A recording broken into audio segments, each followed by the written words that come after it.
tayong lahat. Si Jesu Kristo'y nabuhay na naging sa kamatayan. Hallelujah, Hallelujah. Panginoon ang nanghirap sa tinubos niyang bayan. Nagpupuring mga hinirang masayang nagdiriwang. Pangalak tayong lahat. Si Jesu Kristo'y nabuhay na naging sa kamatayan.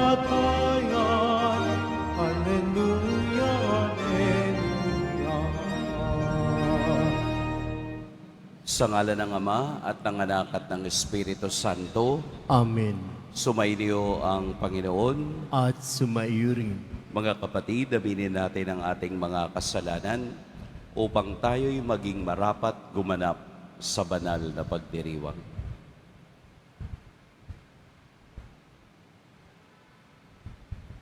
Tayo pong lahat, inaamin ko sa makapangyarihang Diyos At sa inyo mga kapatid, na luba akong nagkasala sa isip, sa salita, sa gawa, at sa aking pagkukulang.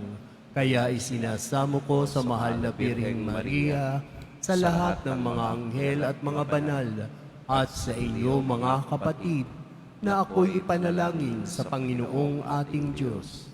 Kaawaan tayo ng makapangyarihang Diyos, patawarin tayo sa ating mga kasalanan at patnubayan tayo sa buhay na walang hanggan. Amen. Panginoon, kaawaan mo kami. Panginoon, kaawaan mo kami. Kristo, kaawaan mo kami. Kristo, kaawaan mo kami. Panginoon, kaawaan mo kami. Panginoon, kaawaan mo kami. Manalangin tayo. Ama naming makapangyarihan, pahintulutan mong kami maging dapat lumigaya kapag ang iyong anak ay nagpakita kasama ng mga banal sa piling niya. Pakundangan sa aming pagdiriwang na masaya sa pagkabuhay niyang amin ngayong sinasamba. Sa pamamagitan niya kasama ng Espiritu Santo magpa sa walang hanggan. Amen. Magsiupo muna ang lahat. Pagbasa mula sa mga gawa ng mga apostol. Noong mga araw na iyon, ang mga naghatid kay Pablo ay sumama sa kanya hanggang sa Atenas. Pagkatapos, nagbalik sila sa Berea.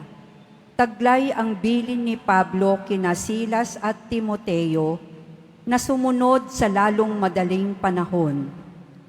At si Pablo ay tumayo sa harap ng kapulungan ng Areopago at nagsalita, "Mga taga-Atenas, napapansin kong buhos na buhos ang inyong kalooban sa relihiyon, sapagkat sa paglalakad ko sa lungsod at pagmamasid sa mga sambahan ninyo, nakakita ako ng isang dambanang may nakasulat na ganito, sa Diyos na hindi nakikilala. Ang inyong sinasamba, kahit hindi ninyo kilala, ang siya kong ipinapahayag sa inyo. Ang Diyos na gumawa ng sanlibutan at ng lahat ng naroroon, ang siyang Panginoon ng langit at lupa, kaya't hindi siya tumatahan sa mga templong ginawa ng tao.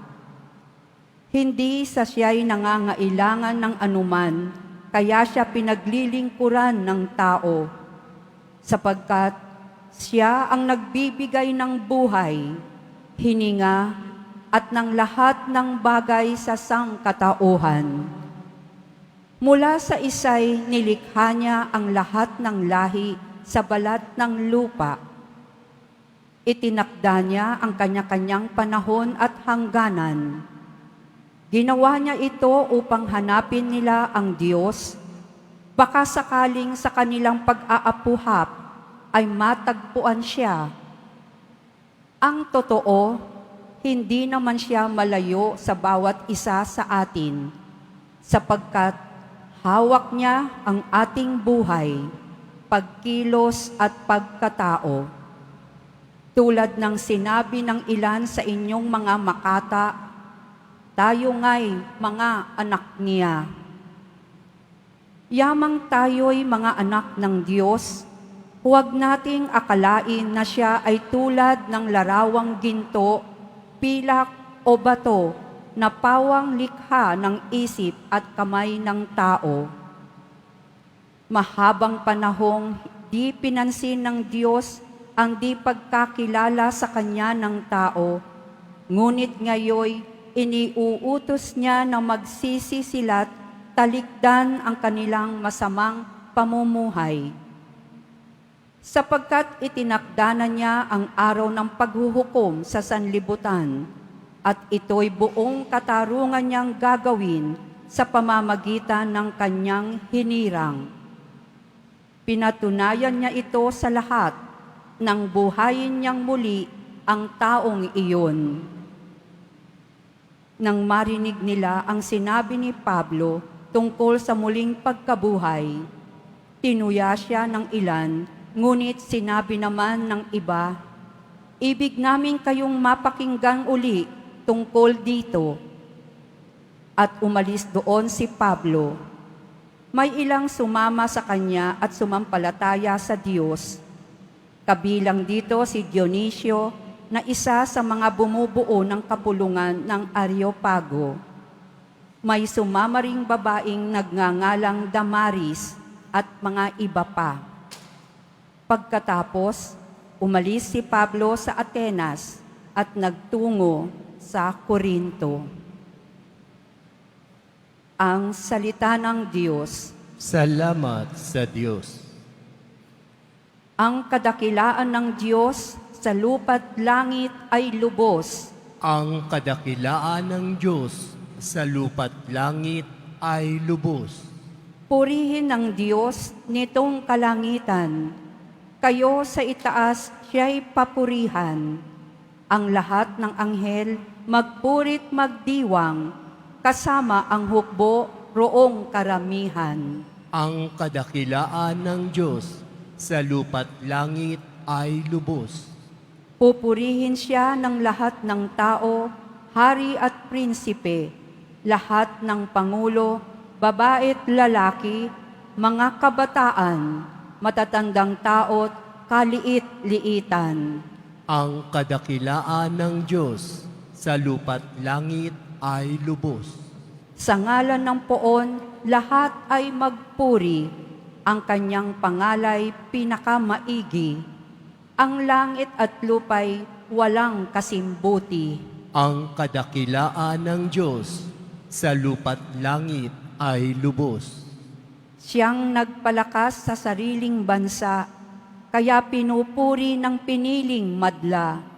Ang bayang Israel, mahal niyang lubha. Ang kadakilaan ng Diyos sa lupa't langit ay lubos. Magsitayo na po ang lahat.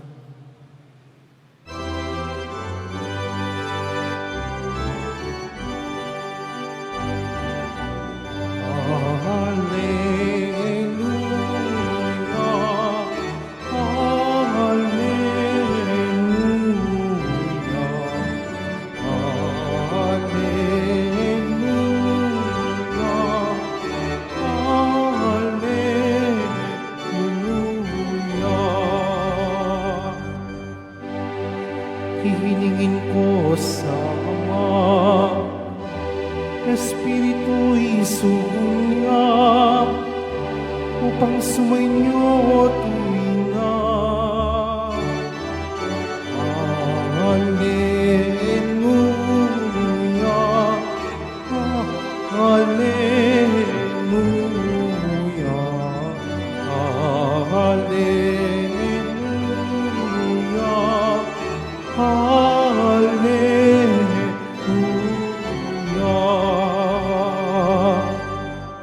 Sumainyo ang Panginoon, at sumaiyo rin. ang mabuting balita ng Panginoon ayon kay San Juan.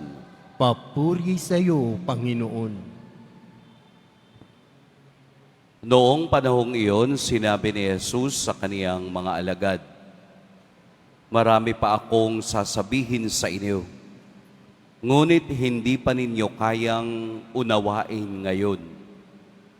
Pagdating ng Espiritu ng Katotohanan, tutulungan niya kayo upang maunawaan ninyo ang buong katotohanan, sapagkat magsasalita siya hindi sa ganang kaniyang sarili. Sasabihin niya sa inyo ang kaniyang narinig at ipahahayag ang mga bagay na darating. Pararangalan niya ako sapagkat sa akin magmumula ang ipahahayag niya sa inyo. Ang lahat ng sa Ama ay akin. Kaya ko sinabing sa akin magmumula ang ipapahayag niya sa inyo." Mga kapatid, ang mabuting balita ng Panginoon. Pinupuri ka namin, Panginoong Heso Kristo. Magsiupo muna ang lahat. Magandang umaga po sa lahat. 3 araw na po nating pinagninilayan ang mga salita ni Jesus sa Ebanghelyo tungkol sa Espiritu Santo. 3 araw na niyang ipinaliliwanag sa mga alagad kung ano ang kanilang dapat asahan sa kaniyang pag-alis. 3 beses na ring binanggit ni Jesus ang tungkol sa patnubay, Parakleto, Espiritu Santo. Ngayon naman ay kaniyang binigyang diin kung ano ang gagawin ng Espiritu Santo. Ito ay ang Espiritu ng Katotohanan. Kahapon ay Espiritu ng Patnubay. Ngayon naman ay Espiritu ng Katotohanan. Kaya nga po sa kaniyang pakikipag-usap sa mga alagad, ito ay pumapasok sa proseso ng pagkaunawa dahil hindi pa nauunawaan ng mga alagad na nakikinig sa kaniya ang tunay na pakay at misyon na iligtas ni Jesus ang sanlibutan. Kaya unti-unti ipinaliliwanag ni Jesus na ang kaniyang pag-alis ay makabubuti sa kanila upang maipadala ang Espiritu Santo. Ang Espiritu Santong papatnubay at Espiritu Santo ng katotohanan ang siyang magbibigay sa kanila ng inspirasyong magpatuloy sa paglalakbay. Kaya nga po ang kaisipan ng tao ay makauunawa lamang sa kaya niyang ilaman sa kaniyang karunungan. Nangangahulugang hindi natin kayang hawakan ang kaisipan ng Diyos. Hindi natin kayang unawain ng kabuuan ang karunungan ng Diyos. Kaya nga sa unang pagbasa ating narinig, hawak niya ang ating buhay, pagkilos at pagkatao.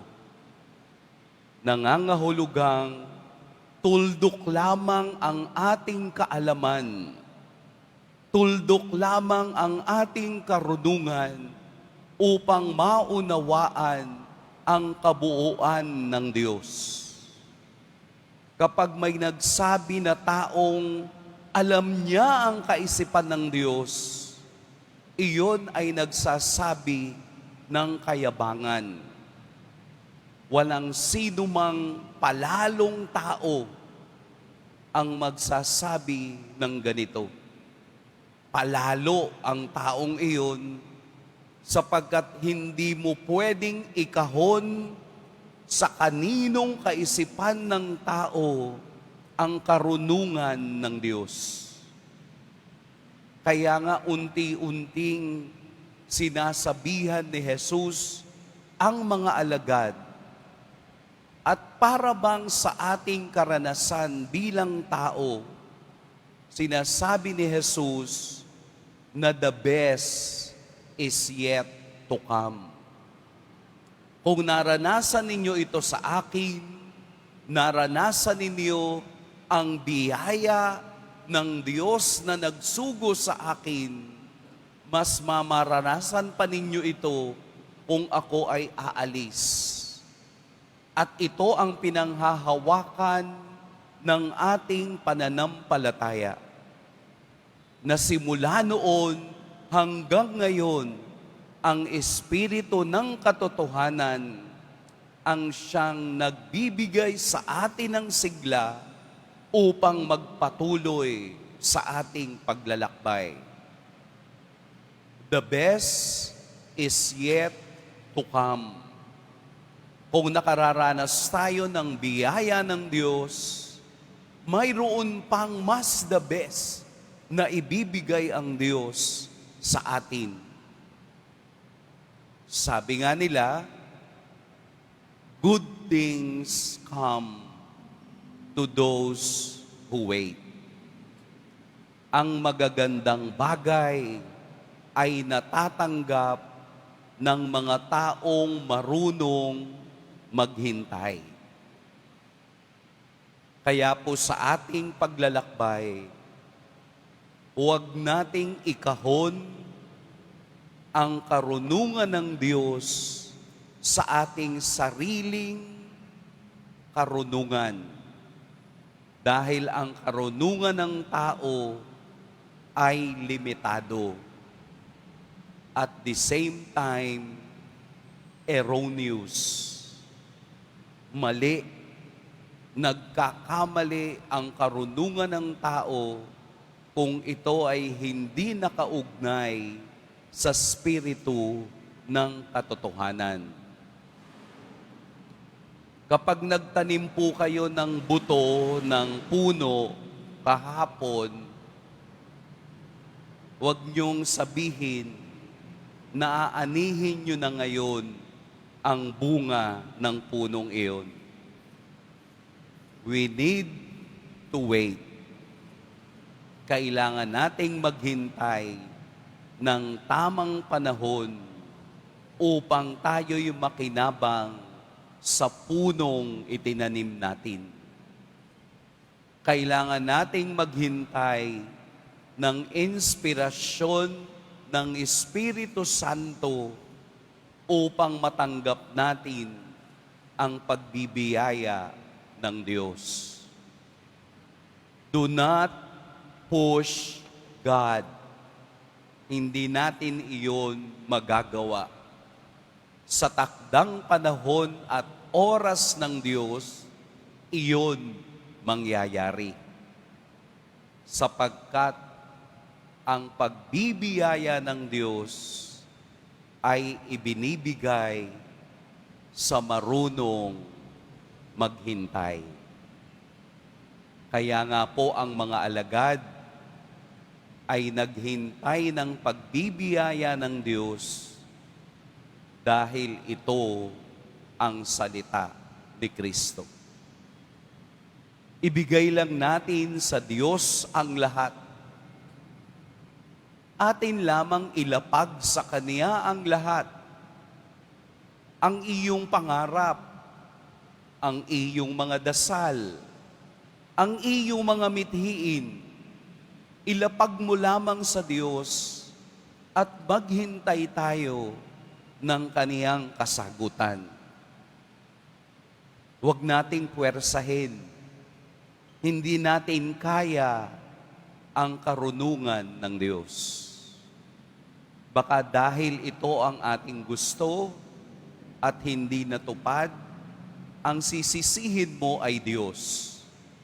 Ang gusto kasi ng tao, ang Diyos ang sumunod kung ano ang laman ng isip mo. Ang gusto ng tao, ang Diyos ang mag-adjust sa tao. Pero hindi natin siya ginagawang Diyos. Ginagawa natin siyang pulis.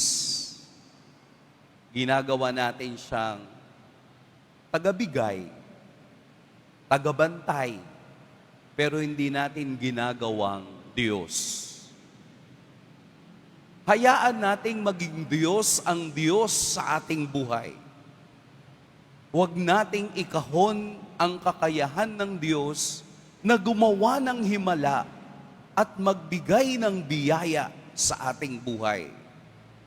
Kung papaanong nakinig ang mga alagad sa salita ni Kristo, ibukas din natin ang ating isip na makinig sa inspirasyon ng Espiritu ng katotohanan.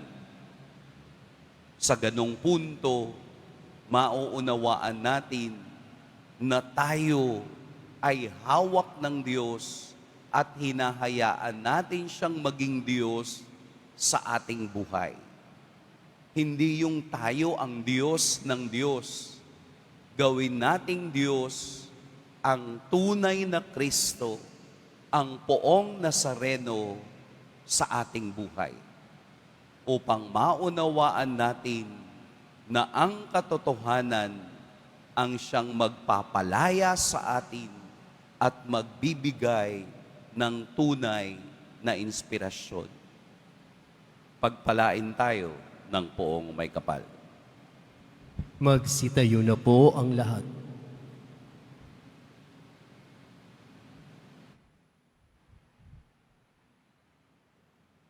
Minamahal kong mga kapatid, hindi tayo iniwang ulila ng Amang nasa langit.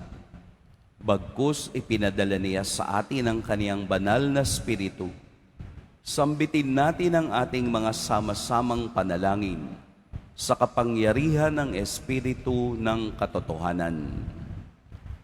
Akayin nawa kami ng iyong Espiritu ng katotohanan, O Panginoon. Akayin nawa kami ng iyong Espiritu ng katotohanan, O Panginoon.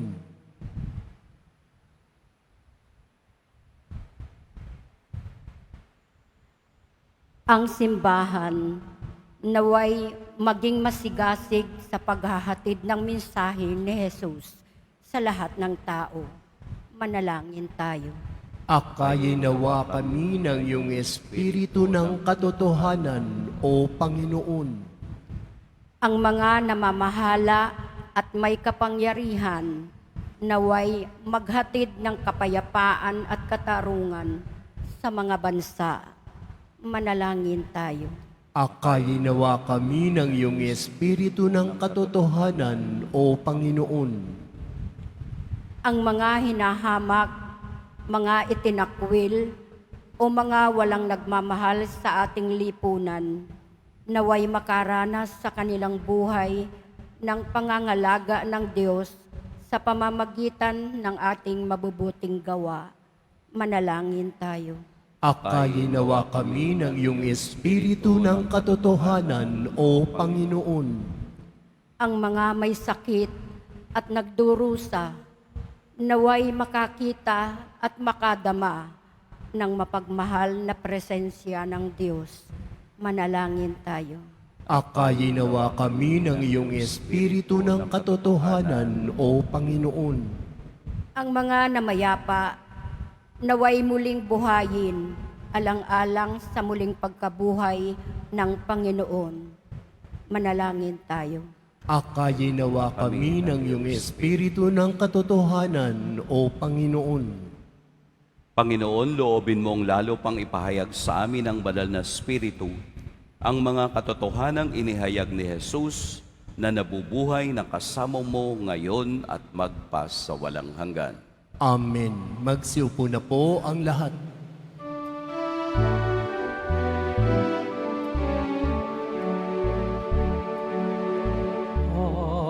Alleluia, alleluia, alleluia.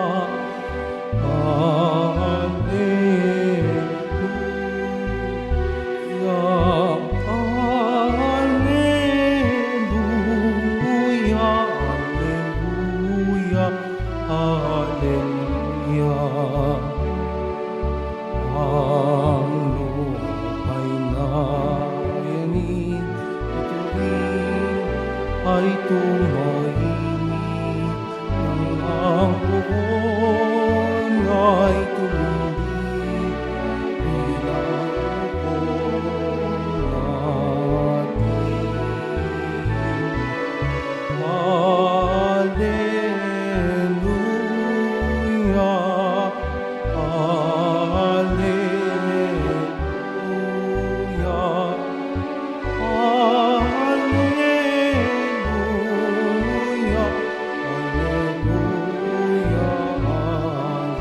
Alleluia. Magsitayo na po ang lahat. Manalangin kayo mga kapatid upang ang paghahain natin ay kalugdan ng Diyos amang makapangyarihan. Tanggapin nawa ng Panginoon itong paghahain sa iyong mga kamay sa kapurihan niya at karangalan sa ating kapakinabangan at sa buong sambayanan niyang banal. Ama naming lumikha, sa paghahain ng banal na pagpapalitan ng iyong mga kaloob at ng aming alay, kami pinapagsasalo mo sa iyong buhay na namumukod tangi at walang kapantay. Ipagkaloob mo ang aming pakikinabang sa iyong pakikisamang aming maaasahan ay siya ring umiral sa aming pamumuhay araw-araw sa pamamagitan ni Hesukristo kasama ng Espiritu Santo magpa sa walang hanggan. Amen. Sumainyo ang Panginoon. At sumaiyo rin. Itaas sa Diyos ang inyong puso at diwa. Tinaas na namin sa Panginoon. Pasalamatan natin ang Panginoong ating Diyos. Marapat na siya ay pasalamatan. Ama naming makapangyarihan, tunay ngang marapat na ikaw ay aming pasalamatan. Ngayong ipinagdiriwang ang paghahain ng Mesiyas, ang maamong tupa na tumubos sa aming lahat. Naghahaing walang humpay ang anak mong minamahal, upang magkasalo-salo ang tanan sa piging ng iyong buhay. Hindi na mamamatay ang inihain sa krus. Ang sa krus ipinakoy, buhay lagi bilang handog. Kaya kaisa na mga anghel na nagsisiawit ng papuri sa iyo, nang walang humpay sa kalangitan, kami nagbubunyi sa iyong kadakilaan. Santo, Santo, Santo, Panginoong Diyos ng mga hukbo, napupuno ang langit at lupa ng kadakilaan mo, o sana sa kaitaasan. Pinagpala ang naparirito sa ngalan ng Panginoon, o sana sa kaitaasan. Magsilud po ang lahat. Ama naming banal, ikaw ang bukal ng tanang kabanalan. Kaya't sa pamamagitan ng Espiritu, gawin mong banal ang kaloob na ito upang para sa amin maging katawan at dugo ng aming Panginoong Hesukristo. Bago niya pinagtiis ang kusang loob na maging handog, hinawakan niya ang tinapay, pinasalamatan kaniya, pinaghati-hati niya iyon, iniabot sa kaniyang mga alagad at sinabi, "Tanggapin ninyong lahat ito at kanin, ito ang aking katawan na ihahandog para sa inyo."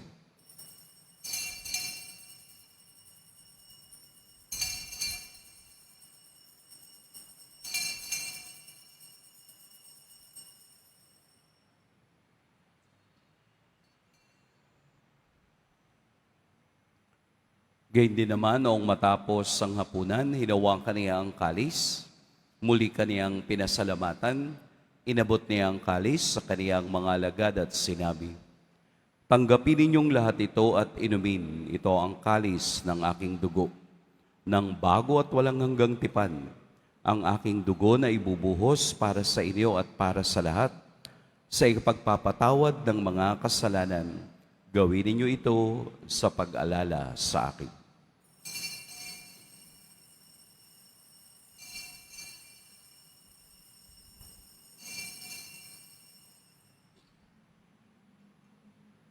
Magsitayo na po ang lahat. Ipagbunyi natin ang misteryo ng pananampalataya. Si Kristo'y namatay, si Kristo'y nabuhay, si Kristo'y babalik sa wakas ng panahon. Ama, ginagawa namin ngayon ang pag-alala sa pagkabatay at muling pagkabuhay ng iyong anak. Kaya't inaalay namin sa iyo ang tinapay na nagbibigay buhay at ang kalis na nagkakaloob ng kaligtasan. Kami nagpapasalamat dahil kami iyong minarapat na tumayo sa harap mo para maglingkod sa iyo. Isinasamo namin kaming magsasalo-salo sa katawan at dugo ni Kristo ay mabuklod sa pagkakaisa sa pamamagitan ng Espiritu Santo. Ama, lingapin mo ang iyong simbahang laganap sa buong daigdig.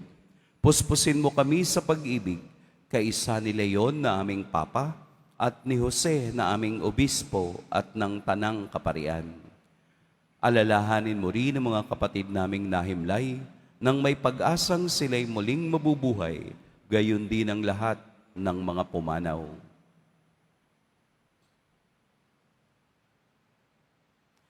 Kaawaan mo sila at patuloyin sa iyong kaliwanagan. Kaawaan mo at pagintapating kaming lahat na makasalo sa iyong buhay na walang wakas.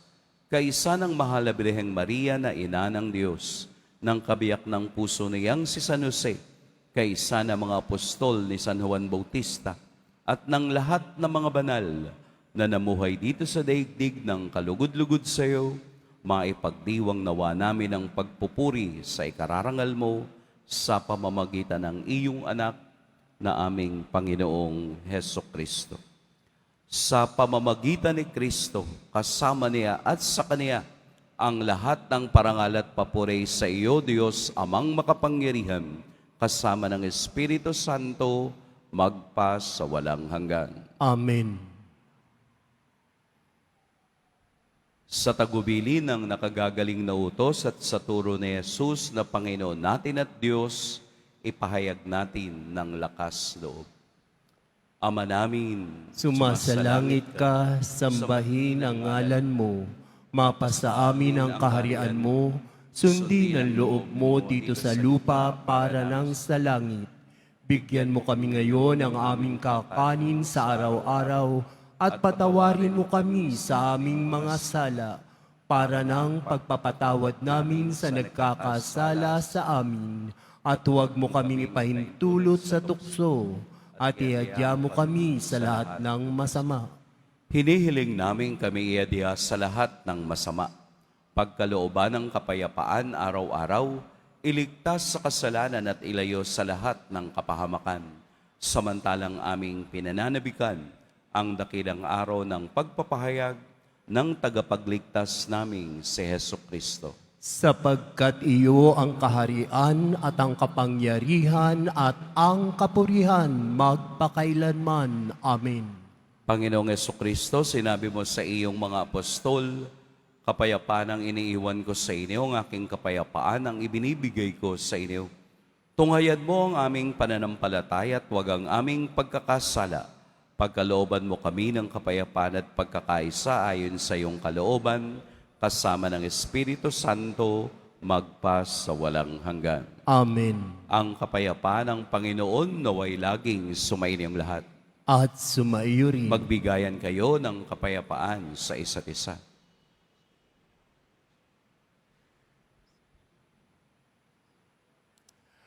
Kordero ng Diyos na nag-aalis ng mga kasalanan ng sanlibutan, maawa ka sa amin. Kordero ng Diyos na nag-aalis ng mga kasalanan ng sanlibutan, maawa ka sa amin.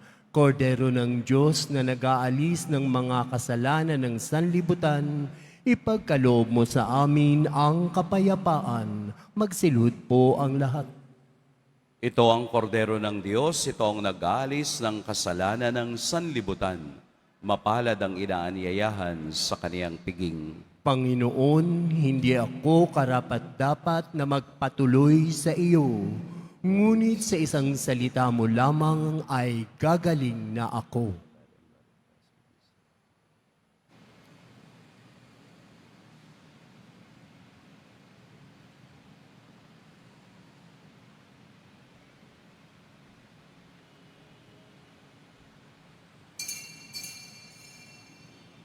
Para sa lahat ng tatanggap ng banal na komunyon, sasagot po tayo ng amin pagkasabi ng pari o ng lay minister ng katawan ni Kristo at isubo agad sa bibig bago umalis sa harapan ng pari o lay minister.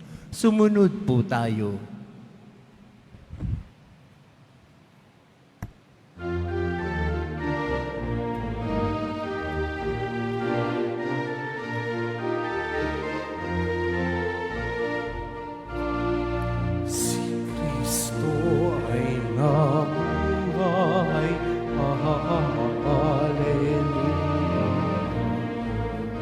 lubos ngang nagtagumpay. Hallelujah. Sa lahat niyang kalaban, hallelujah. Magalak at magdiwang, hallelujah.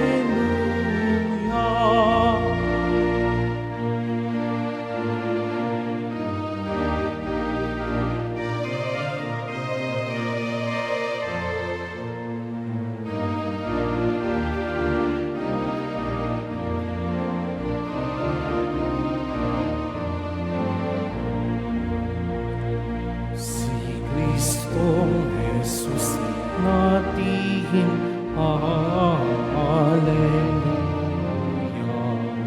Narito na't papiliin, hallelujah. Siya'y muling pagkabuhay, hallelujah. At walang hanggang buhay, hallelujah.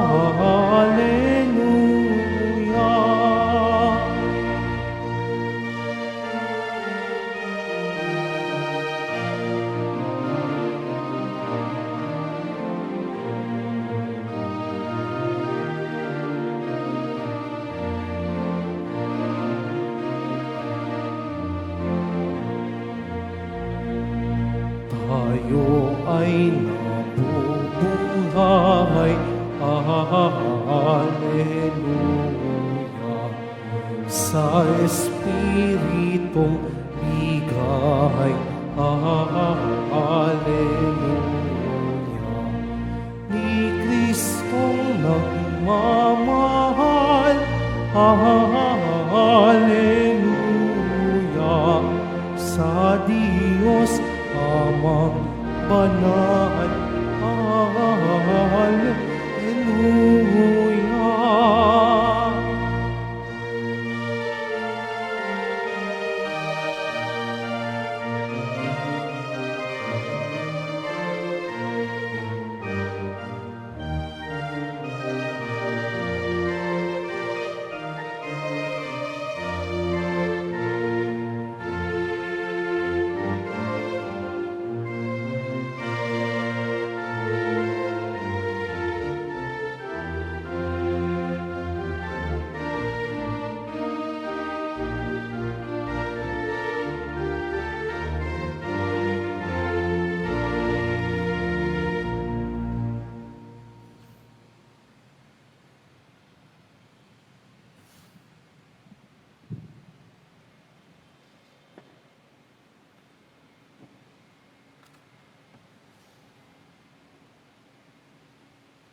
Announcement, mga kadeboto, mabibili pa rin po sa ating Paris office ang Nazareno images, Nazareno medallion, at ang Nazareno Novena and Prayer booklet in English or Tagalog.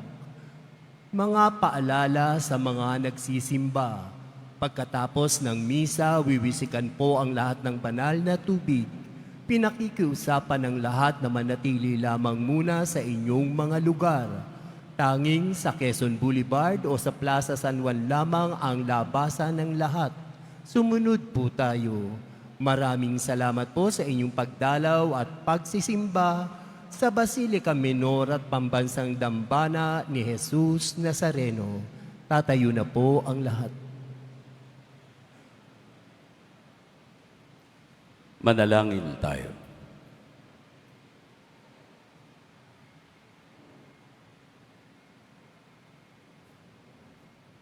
Ama naming mapagmahal, manatili kang kapiling ng iyong sambayanan na ngayoy pinapakinabang mo sa iyong sariling buhay at gawin mong kami pasulong na makahakbang mula sa dati naming pagkamakasalanan patungo sa pagbabagong nagdudulot ng iyong kabutihan.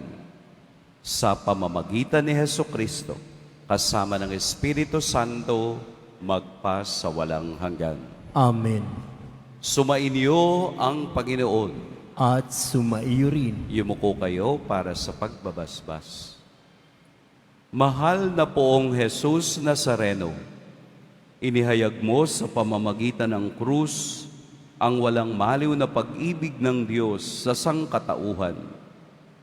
Pakinggan mo po ang mga kahilingan, lalo na para sa mga nangangailangan ng iyong tulong at awa. Makamtan nawa namin ang iyong kasagutan na may utang na loob na tinatanaw. Basbasan din po ninyo itong mga imahen at dasalan upang lalo kaming manalangin at magtiwala. Sa pamamagitan ng bendisyon na ito, naway lalo kaming maging mapaglingkod, masunurin at tapat sa iyo na aming malwalhating Panginoon, magpa sa walang hanggan. Amen. At pagpalain kayo ng makapangyarihan at mapagmahal na Diyos, ang Ama at Anak at Espiritu Santo. Amen. Humayo kayong taglayang kapayapaan ng poong Jesus Nazareno. Salamat sa Diyos.